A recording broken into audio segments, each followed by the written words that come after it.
You ask Tiger to solve. This deals with linear equations with one unknown. The final result is b equals 25/2. Let's solve it step by step. Simplify the expression.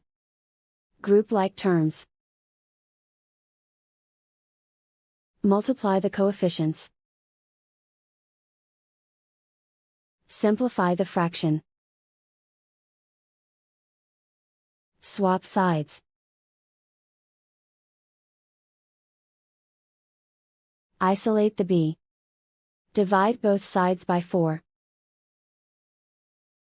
Simplify the fraction.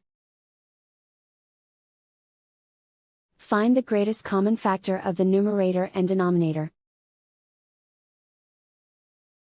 Factor out and cancel the greatest common factor.